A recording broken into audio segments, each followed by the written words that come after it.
Hello everyone, मैं doctor Amit Tajne.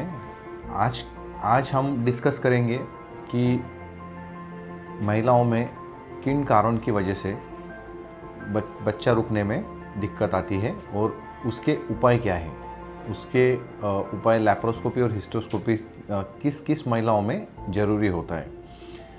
जैसे कि आप जानते ही हैं कि महिलाओं में बहुत सारे कुछ मुख्य कारण होते हैं जिनकी वजह से प्रेगनेंसी रुकने में दिक्कत आती है।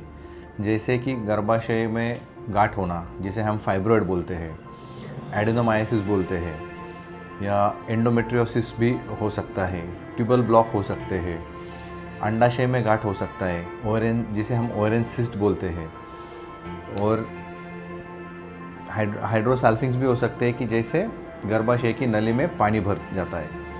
तो ये कुछ कारण होते हैं जिसके लिए हिस्टोस्कोपी और लैप्रोस्कोपी की ज़रूरत पड़ती है। हम जानेंगे कि अगर पेशेंट में फाइब्रॉइड है तो पेशेंट में काफ़ी टाइम पेल्विक पेन की कंप्लेंट होती है या हेवी मेंस्ट्रुअल ब्लीडिंग्स होते हैं, तो इसके लिए पेशेंट का सर्जरी करवाना बहुत ज़रूरी होता है। उसमें वो फाइब्रॉइड का लोकेशन एंड उसका साइज़ मैटर करता है।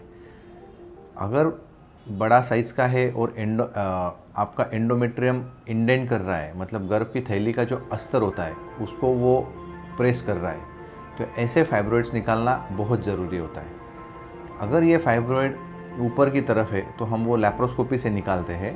अगर वो एंडोमेट्रियल कैविटी में है तो फाइब्रॉइड्स हम हिस्टोस्कोपी द्वारा निकालते हैं। कुछ पेशेंट्स में गर्भ की थैली में पर्दा भी होता है जिसे हम सेप्टम बोलते हैं, वो भी हम हिस्टोस्कोपी के द्वारा निकाल सकते हैं। तो ये बहुत ज़रूरी होता है। ऐसे पेशेंट्स में काफ़ी टाइम प्रेगनेंसी नहीं रुकता, कुछ पेशेंट्स में प्रेगनेंसी रुकता है फिर एबॉर्ट हो जाता है, जो पेशेंट्स में सेप्टम होते हैं। कुछ पेशेंट्स में देखा जाता है कि नली में पानी भर चुका है, उसका रीज़न इन्फेक्शन भी हो सकता है, एंडोमेट्रियोसिस भी हो सकता है। अगर गर्भ की नली में पानी भर चुका है तो काफ़ी टाइम पे वो पेशेंट्स को प्रेगनेंसी रुकने में दिक्कत होती है।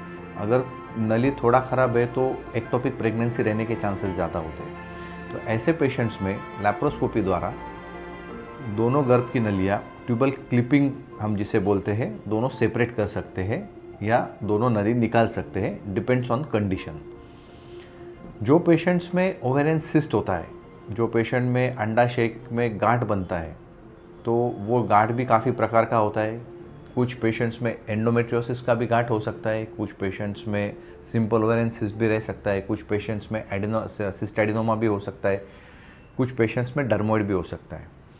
तो ऐसे केसेस में हम जैसे कि अंडाशय को कम से कम इंजुरी करके हम वो लैप्रोस्कोपी द्वारा निकाल सकते हैं, जिसमें पेशेंट का अंडाशय का स्तर, अंडाशय के बीच में जो अंडे हैं उसका स्तर भी अच्छा रहे और बाद में पेशेंट को नेचुरली कंसेप्शन के लिए भी हेल्प हो। तो वो तरीके से हम लैप्रोस्कोपी से वो गांठ भी निकाल सकते हैं। और अगर किसी पेशेंट्स में कुछ कारण की वजह से ट्यूबल ब्लॉक हो गए, जैसे कि मोस्ट कॉमन रीज़न होता है इन्फेक्शन, तो वो ट्यूबल ब्लॉक भी हम हिस्टोस्कोपी और लैप्रोस्कोपी की मदद से कैन्युलेशन करके हिस्टोस्कोपी से निकाल सकते हैं। उसके बाद पेशेंट को नेचुरली कंसेप्शन करने में मदद होता है।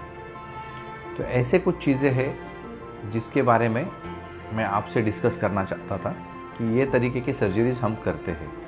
अगर पेशेंट में एडेनोमायोसिस है, एडेनोमायोमा दिख रहा है, और पेशेंट में काफ़ी टाइम पे एडेनोमायोसिस के साथ साथ एंडोमेट्रियोसिस भी होता है। एंडोमेट्रियोसिस में बॉवेल मतलब आंतड़ी जो होता है वो भी काफ़ी टाइम चिपका हो सकता है। पेशेंट का एनाटॉमी, अंदर का जो शरीर रचना होता है वो भी डिस्टॉर्ट हो सकता है, तो उसका एनाटॉमी करेक्शन भी करना ज़रूरी होता है।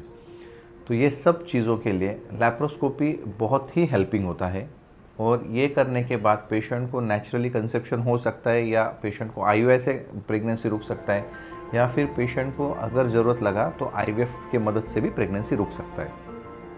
आज के वीडियो में हम इतना ही जानेंगे। धन्यवाद।